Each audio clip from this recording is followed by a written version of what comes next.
जी। Hello. अच्छा साहिब जी।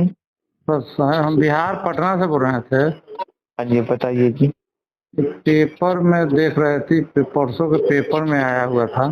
हम्म। उसी के लिए डायल किए थे। हाँ जी बताइए। आप कहाँ से बोल रहे हैं? मैं हरियाणा से बोल रहा हूँ। अच्छा अच्छा अच्छा। क्या नाम है आपका? राहुल दास। राहुल दास। तो इसी पर था कि आदेश नहीं है, का पढ़ रहे थे हैं? तो उसी कि सर क्या बोलता है, नामदान सेंटर के आदेश नहीं है, क्या नहीं है, इसी का हम पढ़ने के बाद नीचे नंबर था तो उसी हाँ पर जी। लगाए थे हम। हाँ जी भगत जी, वो आदेश नहीं है गुरु जी के। हम्म। नाम दीक्षा देने का कोई आदेश नहीं है। इसे नामदान केंद्र खोलने का कोई आदेश नहीं है। आश्रम खोलने इसकी का कोई इस बात आदेश को नहीं। पुख्ता कैसे कर सकते हैं आप? पुख्ता दास के पास प्रमाण है। प्रमाण है? ये आपका व्हाट्सएप नंबर है। जी। आपका व्हाट्सएप नंबर है नहीं? सगुना मोड़। व्हाट्सएप चलाते हो क्या? व्हाट्सएप। हाँ हाँ, व्हाट्सएप इसी नंबर से है, व्हाट्सएप। इस पर आपको 50-60 वीडियो भेजूंगा छोटे छोटे। अच्छा अच्छा, ठीक है। उनसे पता चल जाएगा आपको क्या ये वर्तमान में नामदान केंद्र सही है या नहीं है। हम्म। देखो गुरु जी का एक 2004 का सत्संग है भगत जी, अच्छा। जिसमें गुरु जी ने बोला है ये जो जगह जगह पे आश्रम खोल के बैठ जाते हैं ना, हम्म। ये संतों के काम नहीं है। ना, ये तो एकदम नहीं है। संतों के काम है एक आश्रम खोल लिए, उसमें हम्म। प्यार प्रेम से रहे। तो भगत हम्म। जी 1994 से लेके 2014 तक परमात्मा अपने वचन पे रहे। ना तो हम्म। परमात्मा दोगली बात करते हैं ना झूठ बोलते हैं। परमात्मा ने ना, एक आश्रम के सिवा दूसरा आश्रम कभी खोला क्या? नहीं खोला ना। ना खोले थे। कौन सा खोला बताओ? बताते हैं। बैतूल खुलने वाला था जिसमें करौथा कांड हो गया 100 एकड़ आपने में। अच्छा। सुनिए ना। अच्छा आपने अच्छा गुरु जी के आश्रम। मुख से आज तक सुना? हाँ। कहाँ सुना? हम्म। दिखाओ मेरे को, वीडियो भेज दो, वो मान जाऊंगा मैं आपको। अच्छा, उससे पहले हम्म। दौलतपुर रोड में एक छोटा आश्रम था तो अरे उससे भगत जी वो तो बरवाला आए बंद थे। हो गया था ना। बंद हो गया था ना हाँ। वो तो। ना, सुनिए ना, मेरी बात को पहले सुन लीजिए। हम भी हाँ 12 में नाम जान लिए हैं, हम भी उसी टॉपिक पर हैं। हाँ बताइए। जैसे एक करौथा में था हम्म।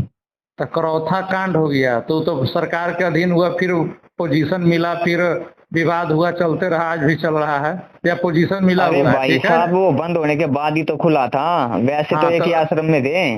हाँ, सुनिए ना, उससे उसके बाद वहां से चले गए दौलतपुर रोड में, जब वो आश्रम बंद हुआ था। हम्म। और दौलतपुर रोड से जैसे जनसंख्या बढ़ा तो बड़वाला में बना। अरे भाई साहब तो आश्रम तो एक ही रहा ना। आप समझ हम्म। नहीं रहे हो अभी भी मैं क्या कह रहा हूँ। जी जी। एक ही आश्रम रहा नहीं रहा। या दो हम्म। खोल रखे थे। हम्म। संगत एक में आती थी या नहीं आती थी? हाँ हाँ। तो एक ही तो हुआ बड़े भाई। हाँ। हुआ ना। हम्म। अगर आश्रम जगह जगह पे आज ये 9-10 आश्रम खुल गए और 550 नामदान केंद्र खुल गए, अगर ये पूरा परमात्मा वर्ल्ड ने में। खोलने होते तो भगत जी क्या 2014 से पहले नहीं खोल सकते थे? परमात्मा जगह जगह पे इतनी दूर दूर से हम्म। भगत आते थे वहां पे। हम्म। क्या तब नहीं खोल सकते थे भगत जी? परमात्मा नहीं खोले ना। हम्म। परमात्मा अपने वचन पे रहते हैं भगत जी। अच्छा, तो ये जो था करौथा वाला, करौथा करें, हम्म। बैतूल वाला जो आश्रम था 50-60 एकड़ में बन रहा था, अच्छा। वो तो निगरानी में था। निगरानी में हो या ना हो, आप ये बता दो आपने आज तक 2014 का भी ये मानो 2014 के भी 11 महीने चले गए थे तब जाके गुरुजी जेल में गए ना। हम्म। तो आपने किस सत्संग में गुरुजी के मुख से सुना कि बैतूल आश्रम मेरे आदेश से बन रहा? आप ये बता दो मुझे। ना, एक इस भी पर तो दिखा। चर्चा नहीं किए थे, मगर भक्त आता था उधर से। भगत जब आश्रम में आता था ना, हम्म। वही लोग बोलता था। अच्छा। हाँ, कि वहाँ आश्रम बन रहा है गुरु जी का। तो एक बात बताओ भगत जी। हम्म। भगत तो 650 साल पहले ये भी बोल रहे थे कि गुरुजी गणिका के साथ बैठे हैं, हम्म। गुरुजी शराब पी रहे हैं, हम्म। गुरुजी तो गंदे काम करने लग गए। तो आप भक्तों हम्म। की सुन के चलोगे क्या? नहीं। आप भक्तों की सुन के चलोगे, अपने भगवान की हम्म। सुन के चलोगे? हम्म। है भगत जी, थोड़ा विचार करो इस बात पे आप। हम्म। दूसरा, जब 2014 में गुरुजी जेल में गए हम्म। तो क्या बोल के गए थे गुरुजी जेल में? पूरी हम्म। दुनिया के सामने सुना था आपने हम्म। कि ये राष्ट्रीय समाज सेवा समिति मेरी नहीं है हम्म। और ना ही मैंने समिति बनाई है, और इन इस समिति ने मुझे रोक के रखा था ना ही मैंने कोई कमांडो बनाई, और मैं छिपा रहा नहीं तो मुझे मार देते। सुना था ये इंटरव्यू? जी सुना था ना? अरे मैं भाई आज साहब, तक आज यही जांच करते रह गया कि वो कमांडो कौन था। जितना भी भगत मेरा अच्छा नौजवान वो भाई सबसे हम साहब, पूछे एक बात कि सुनिए। कमांडो कौन था, आज तक वो सब कमांडो नहीं पे भी आए, बताया। कमांडो पे भी आएंगे, एक बात सुनिए पहले मेरी। हम्म हम्म तो बड़े भाई, राष्ट्रीय समाज सेवा समिति वही तो समिति है जो आज 550 से ज्यादा नामदान केंद्र खोले बैठी है, और 9-10 हम्म आश्रम है। राष्ट्रीय हम्म समाज सेवा समिति का ही दूसरा नाम सतलोक आश्रम मैनेजमेंट है। हम्म तो भगत जी, जिनको परमात्मा ने 2014 में रिजेक्ट कर दिया, हम्म तो आज परमात्मा को कैसे आदेश दे देंगे? एक बार बताओ, भगवान में कोई हम्म, दोष हो सकता भगत जी? नहीं। गुरु में कोई दोष नहीं हो सकता ना। हम्म गुरु अगर आज जेल में है भगत जी, तो ये तो है नहीं हम्म अपनी गलतियों के कारण है, अपने दोषों के कारण है हम्म नहीं है ना। तो हम्म आज भगत जी अगर गुरु जी जेल में है, तो इन समिति वालों के कारण ही तो जेल में है, इनके उल्टे कर्म कुकर्मों के कारण है। ये आश्रम में सारे माता बहनों के साथ उल्टे कुकर्म करते थे, भक्तों को ये वहां बीच में हाँ, पिटाई कर देते थे, भक्तों को हम्म गालियां देते थे, ये हम्म भक्तों पे अपनी चौधर चलाते थे। हम्म तो भगत जी, आज ये वही तो लोग है जो नामदान केंद्र खोल के बैठे हैं जगह जगह पे। हम्म तो बताइए भगत जी, इन जैसे कुपात्र लोगों को परमात्मा कैसे वो आदेश दे देगा? हम्म आज आपके जो बड़े बड़े स्टेट कोऑर्डिनेटर है, वर्ल्ड कोऑर्डिनेटर है, जिला कोऑर्डिनेटर है, ये आज भी भक्तों को लठों से मारते हैं, माँ बहन की गालियां देते हैं, नामदान केंद्रों पे कुकर्म करते हैं। आपको वीडियो भेजूंगा भी सारी। बिहार की घटना है, अगर जगह रेप हो अगर गया है। आपको कोई बात बोल रहा हूँ ना, तो प्रमाणों के साथ बोलूंगा। ठीक है, आपको सारे मैं प्रमाण भेजूंगा भगत जी। तो इन जैसे घटिया लोगों को, अरे सार नाम लेके भगत जी एक भी गलती करने का मतलब आप समझते हो क्या होता है? सार नाम लेके परमात्मा ने बोला है, सार नाम लेने के बाद अगर तुम गलती करोगे ना, सदा सदा के लिए परमात्मा तुम्हें रिजेक्ट कर देगा। तो बताओ, ये इन्होंने गलतियों के पहाड़ तोड़ दिए भगत जी संगत पे। अच्छा एक बात बताओ, 2012 से जुड़े हो ना जी? गुरु जी राजनीति करवाते भक्तों से? नहीं, वो तो कहते हैं ये मार्ग अध्यात्म का है, राजनीति का तो आप नहीं है। बड़े आराम से समझ गए होगे पीले पेज किसके आते हैं फिर। देखते हो ना एक दिन पीले पेज है। कभी कांग्रेस कभी बीजेपी। बीजेपी को वोट नहीं डाला तो तुम्हारा जिंदगी में कभी नाम शुद्ध नहीं होगा। कह रहा मैं ज्यादा इस बात की, जिंदगी में तुम्हारा कभी नाम शुद्ध नहीं होगा। वो बहुत पहले हम गए हुए हैं इस गहराई में। तो अरे भगत जी, आप बहुत पहले बोल रहे हो इस गहराई में आप गए हुए हो, और ये गुरु जी का आदेश नहीं मान रहे आप, तो फिर भी आप इन लोगों का साथ दे रहे हो। अरे क्यों भगवान ऐसा आदेश देगा कि तुमने अगर बीजेपी को वोट नहीं डाला तो तुम्हारा जिंदगी में कभी नाम शुद्ध नहीं होगा? मैं सपोर्ट इन लोग के करबे नहीं करता हूँ कभी बिहार में, ठीक ना। मगर क्या है कि माया पैसे ऊपर नाच सभी झूमकरा हो गया है। हाँ, 650 हमारे 600 साल सुनो भगत जी, अब से 650 साल पहले ना मैं इस माया के ऊपर ही नाच कर रहे थे, हुए थे ना 64 के 64 लाख पहले। तो ये माया के नाच को छोड़ के और ज्ञान आधार के नाच पे आ जाओ। अब इस माया के नाच पे चलोगे ना, यही गधे कुत्ते बनोगे अगले जन्म में। और अगर ज्ञान आधार के नाच पे आ गए तो भगत जी फिर सतलोक जाने से कोई नहीं रोक सकता आपको। 14 के बाद से एक सेंटर है बिहार में, गुरुजी का ही सेंटर है। गुरुजी के सानिध्य में था सरारी आश्रम, कबीर साहब का ही आश्रम था पूर्व से। तो वो आश्रम में हम लोग कम से कम पूर्णमासी के पूर्णमासी करीब 300 लोग जुट जाते थे। और बिहार में उबरका विद्रोह के कारण बन रहा था वो आश्रम। उसके बाद इसी में चाल चला हमारा स्टेट कोऑर्डिनेटर था राजदेव, जो अभी स्वर्गीय हो गए हैं। स्वर्गीय हो गए या काल मौत मरे हैं? अब जो हो गए काल मौत मरे हैं, स्वर्गीय कहाँ बोल रहे हो? जो आपने तो गलत बोल दिया भगत जी, ये बोलो नरक में गए वो तो।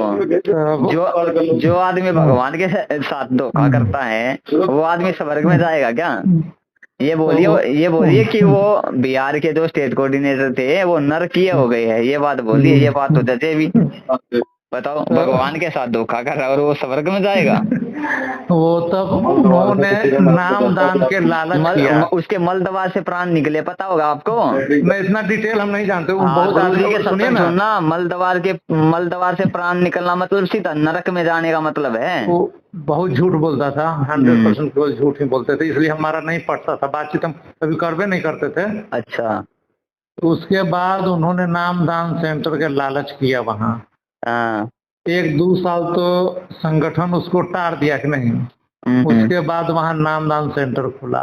सबसे पहले तो गया में खुला था, उसके बाद सरारी में। तो उसको खुलने के बाद जैसे ही पैसा आना हुआ, विवाद और टीम बनना स्टार्ट हो गया। अच्छा। ए ग्रुप, बी ग्रुप, अच्छा, उस पर आधिपत्य के लिए। अच्छा। उसके बाद घमासान हुआ वहाँ। आज जब पैसे, अब हम लोग समझ गए वहाँ कि मामला यहाँ तो पैसे के लिए गड़बड़ा रहा है। तो जो स्वच्छ आदमी था, जिसको न चौधरी बनना था, न पद देना था, न पैसा कमाना था, न किसी को पद चाहिए था, जो पैसा नहीं का चाहिए था, वो आदमी सब न्यूट्रल होकर साइड हो गया। और जिसको जिसको ये सब की आवश्यकता था वहाँ बना रहा, रुपया भी आ रहा था, रोज तो बरस ही रहा था रुपया ना, उस सेंटर पर रुपया बरसता है और उसी में कमीशन के हिसाब किताब रहता है, लोगों को कितना में कितना देना लेना है, कितना वहाँ सेंट्रल को पहुँचाना है। उसके बाद ऐसा एक समय आया कि वो नामदान सेंटर भी खत्म करवा दिया था, राजनीति में लड़ते लड़ते। अब कम से कम हमारे पास 100 ऐसे आदमी है बिहार में जिन्होंने इस सब से तौबा कर लिया है। सब पुराना भगत है, नया नहीं है। सब पुराना भगत, 11, 12, 13 के लोग भगत है, 10 के। हम तो बड़े भाई, अब आप मेरे को एक बात बताओ, इन लोगों ने जो काम किया भगवान के साथ है, ये गंदी देश दुनिया में राजनीति तो छोड़ो, इन्होंने भगवान के मार्ग में राजनीति की है। राजनीति से कम है क्या ये? पूर्णतः राजनीति है भगत जी। तो अब ये सतलोक जाने के काम है या नरक में, घोर नरक जिसको बोलते हैं ना, कीड़ों वाला नरक है, उसमें जाने के काम है ये। तो भगत जी अब आप विचार कर सकते हो कि किसके आश्रम से, किसके आदेश से आश्रम खुले हैं, किसके आदेश से नामदान केंद्र खुले? एक बात बताओ बड़े भाई, भगवान गुंडों की सीबीआई जांच करवाने के आदेश देगा क्या अपने भक्तों को? गुंडों की सीबीआई जांच 2019 में आनंदपाल नाम का एक गैंगस्टर मरा, बहुत बड़ा गैंगस्टर था राजस्थान, पता होगा आपको? हजारों भक्तों को उसकी सीबीआई जांच में बैठाया। अरे गुंडे की सीबीआई जांच में और भक्तों को बैठाया भाई साहब, उनका समर्थन दिलवाया वहां पे कि आनंदपाल गैंगस्टर की सीबीआई जांच करो, ये नारे लगाए उन्होंने, आनंदपाल की सीबीआई जांच करो, ये करो, वो निर्दोष था, ये तो भक्तों से बताओ है भगत जी, बताइए। ये बताओ, अब खाली भगत जी वो गुरुद्रोही नहीं होता जो अपने गुरु की निंदा चुगली करे और अपने गुरु का नाम बदनाम करे, वो भी गुरुद्रोही होता है, जिसके कारण है, जिसके उल्टे कुकर्मों के कारण भगत जी उसका गुरु देश और दुनिया में बदनाम हो। हुआ या नहीं हुआ? हुआ। तो अब बताओ भगत जी, संगत गुरुद्रोही होती जा रही है, नहीं होती जा रही है? संगत दम मूर्ख हो गई है, कोई ज्ञान से उसको लेना देना नहीं है, सिर्फ रिश्वतखोरी के चल रहा है। रिश्वतखोरी मतलब क्या? सतनाम दे दीजिए, सारनाम दे दीजिए, बैकडोर से हम पार हो गए। देखो आपके सतनाम और सारनाम पे ही आते हैं। देखो गुरुजी क्या बोलते हैं भगत जी, ना तो तुमने सतनाम मेरे सिवा किसी को बताना अपने गुरु के सिवा, ना तुमने सारनाम बताना है। जब सतनाम या सारनाम खंड होता है, यानी किसी की मर्यादा टूट जाती है, या जब ये नाम लेने जाते हैं उनसे क्या बोला जाता है, तुम्हें जब नाम लेके वो बाहर आते हैं सेंटर से, वहां पर एक आदमी खड़ा रहता है आश्रम में, चौकीदार जिसको बोलते हैं, वो आते ही हर भगत से पूछता है कि तुम्हें क्या मंत्र मिला है, मंत्र बताओ। अब गुरु जी क्या बोलते हैं भगत जी, अगर तुमने ये किसी को मंत्र बताया अपना तो समझ लेना वो तुम्हारा गुरु हो गया। आप तो सत्संग सुनते हैं, अच्छे से पता होगा आपको इस बात का। तो अब ये बताओ वो उनके गुरु हो गए या नहीं हो गए? वो सबकी मर्यादा टूट रही है नहीं टूट रही है? वहां पे गुरु जी के कहाँ रहे वो उनके गुरु बन गए। वो जो वहां पे बाहर खड़े रहते हैं, ये जो है सेवादार, वो उनके गुरु हो गए या नहीं हो गए भक्तों के?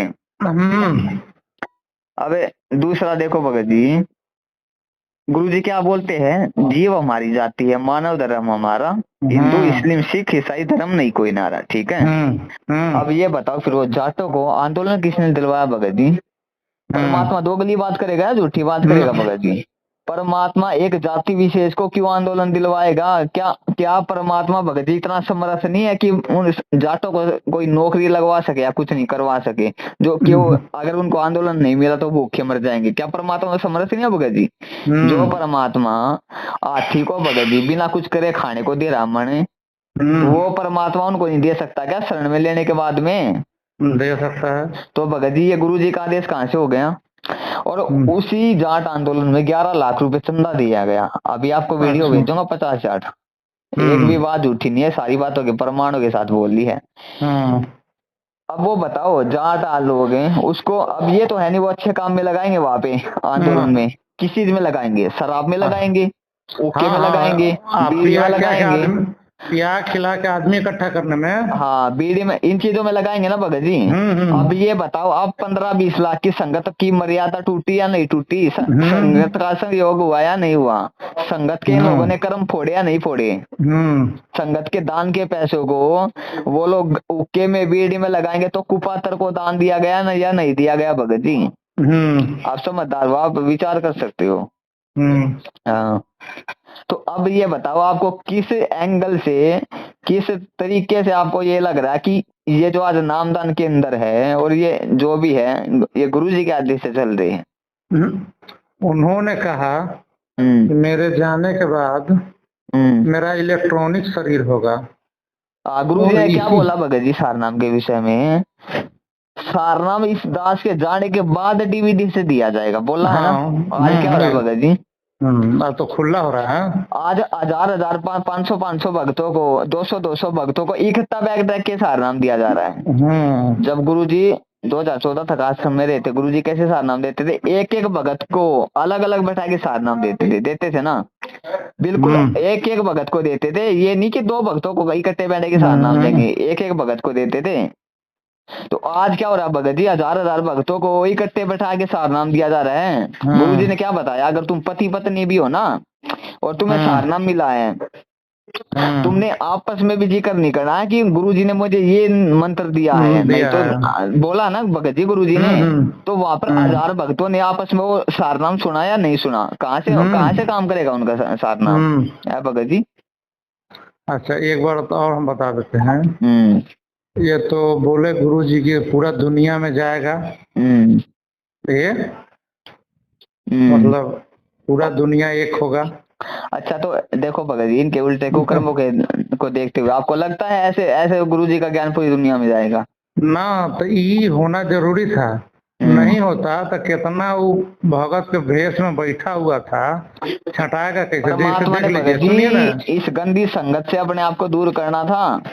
परमात्मा ने अपने परिवार का असली चेहरा संगत के सामने लाना था, इसलिए परमात्मा ने आज ऐसे किया। परमात्मा ने 2009 में बोल दिया था कि जो मेरे इस दास के 4 संतान है, 4 संतान थी बोला गुरुजी ने, 2 लड़के और 2 लड़की।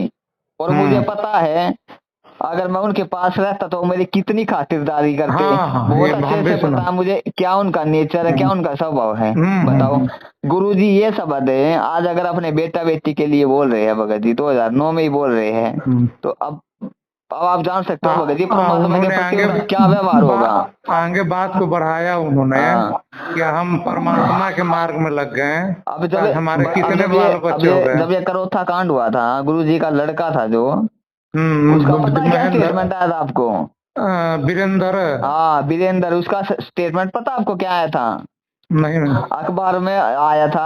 अखबार वाले ने उससे पूछा कि आपका इस जो है कांड के प्रति जो है क्या वो विचार है? वीरेंद्र ने बोला इस बुढ़े ने तो हमारा जीवन बर्बाद कर दिया। गुरुजी के बारे में वो पढ़ा, अभी भी मेरे पास स्टेटमेंट अखबार का, इस बुढ़े ने तो हमारा जीवन बर्बाद कर दिया। भेज दीजिएगा। अभी 4 दिन पहले इस नामदान सेंटर के खिलाफ में हम लोग मीटिंग किए हैं, ठीक ना? तो जितना है ये सब व्हाट्सएप कर दीजिएगा। तो मैं आपको वीडियो भेजूंगा भगत जी, बहुत सारे जितने आपके संपर्क में भगत है सबको आप वो वीडियो भेजो भगत जी, सबको जगाओ। देखो अच्छा वर्तमान में ना भगत जी एक बारी बात सुना भाई यार, वर्तमान में ना ये ज्ञान गंगा बांटने से परमात्मा का मिशन आगे नहीं बढ़ेगा, ना ही परमात्मा ज्ञान गंगा बांटने से खुश होगा। अगर परमात्मा वर्तमान में किसी चीज से खुश होगा ना, तो इस चीज से खुश होगा कि मेरे बच्चे मेरे सत्संग रूपी आदेशों पे चल रहे हैं, झूठे ये जो झूठे आदेश बताते हैं इन पे नहीं, मेरे बच्चों को सच और झूठ का सही निर्णय करना आ गया है, मेरे बच्चों को नीर और खीर का निबेरा करना आ गया है। कहे कबीर सोए जन मेरा, नीर खीर का करे निबेरा, कि वही मेरा बच्चा है असली जो दूध को पानी से अलग कर देगा, ये देख लेगा कि ये मेरे गुरुजी का आदेश है। गुरुजी का आदेश कैसे पता चलता भगत जी? गुरुजी के सत्संगों से मेल करके। गुरुजी के सत्संग में तो गुरुजी बोलते हैं कि राजनीति भगत के लिए जहर के समान है, राजनीति और 36 का भगत का, राजनीति का और भगत का 36 का आंकड़ा है, राजनीति संत के भगत के लिए सबसे हानिकारक चीज है, और वो संत नहीं जो संत होकर इन राजनेताओं के पीछे फिरते हैं। ये गुरुजी के भगत ये आदेश है राजनीति के बारे में बताओ, तो वो परमात्मा कैसे राजनीति करने का आदेश दे देगा भगत जी? भगत को राजनीति से लिंक नहीं होना चाहिए।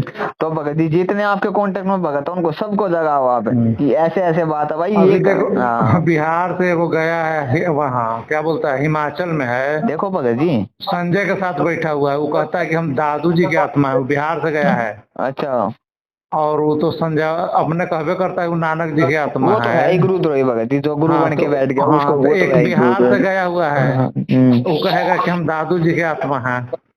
आज ताजा ताजा हिमाचल में ही गया है संजय, ये पवन, ये भी हिमाचल में ही जाके बैठा हुआ है। पवन? अच्छा, किसने बोला पवन? किसने बोला पवन हिमाचल में जाके बैठा हुआ है?